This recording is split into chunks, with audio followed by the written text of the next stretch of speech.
I was 18 years old when I got married. I belonged to a very conservative family, a Baloch family, where good daughters never say no to their parents.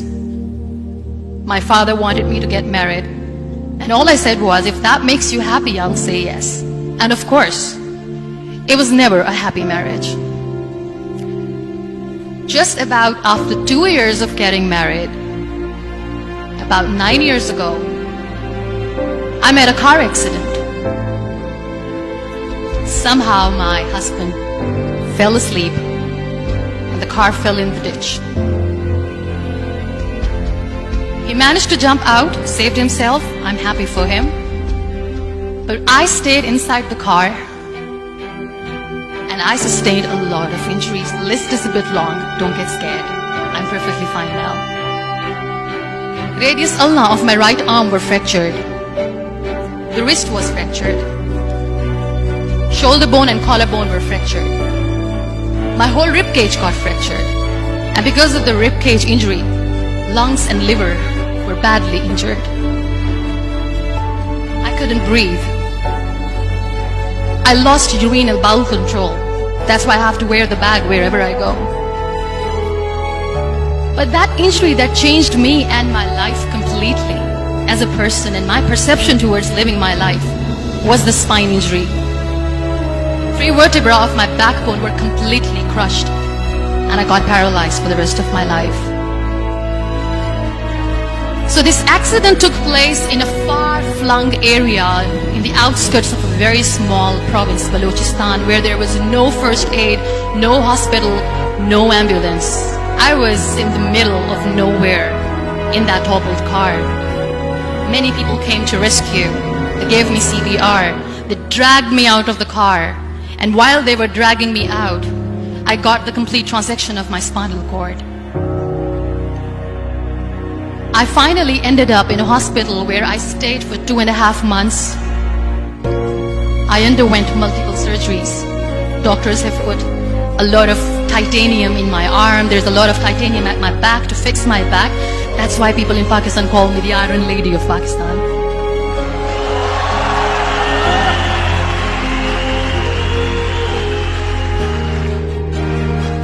Those 2.5 months in the hospital were dreadful. I will not make up stories just to inspire you. I was at the verge of despair. One day, doctor came to me and he said, well, I heard that you wanted to be an artist, but you ended up being a housewife. I have a bad news for you. You won't be able to paint again because your wrist and your arm are so deformed, you won't be able to hold a pen again. And I stayed quiet.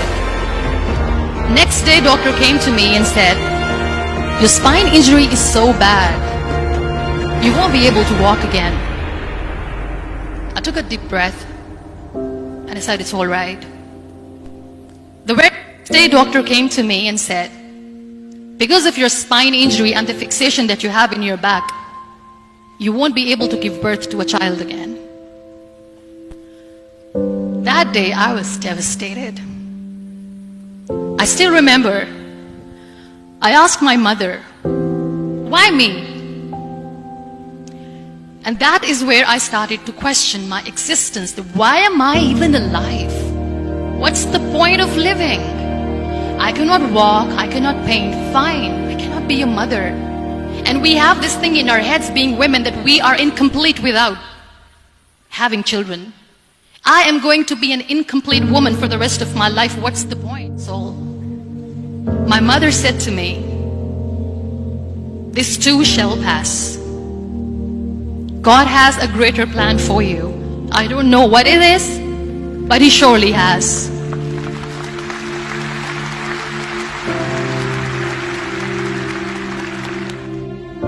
So what kept me going was, one day I asked my brothers, I know I have a deformed hand, but I'm tired of looking at these white walls in the hospital and wearing these white scrubs. I'm getting tired of this. I want to add more colors to my life. I want to do something. Bring me some colors. Bring me some small canvas. I want to paint. So the very first painting I made was on my deathbed, where I painted for the very first time. There were a lot of infections in my body, a lot of allergies. So doctors wanted me to lie down on the bed straight for not 6 months, for not 1 year, for 2 years. I was bedridden, confined in that one room, looking outside the window, listening to the birds chirping, and thinking maybe there will be a time when we'll be going out with the family and enjoying the nature. That was the time where I realized how lucky people are, but they don't realize. And you know how it all began? That day I decided that I'm going to fight my fears. We all have fears. Fear of unknown, fear of known, fear of losing people, fear of losing health, money. We want to excel in career, we want to become famous, we want to get money. We are scared all the time.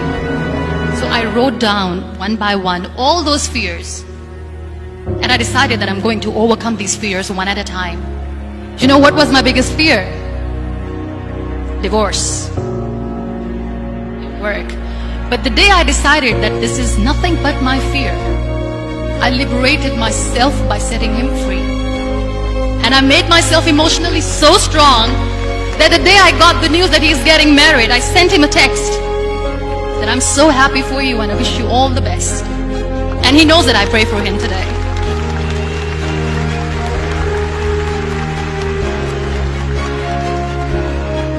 My biggest fear, number 2, was I won't be able to be a mother again. And that was quite devastating for me. But then I realized there are so many children in the world, all they want is acceptance. So there is no point of crying, just go and adopt one. And that's what I did.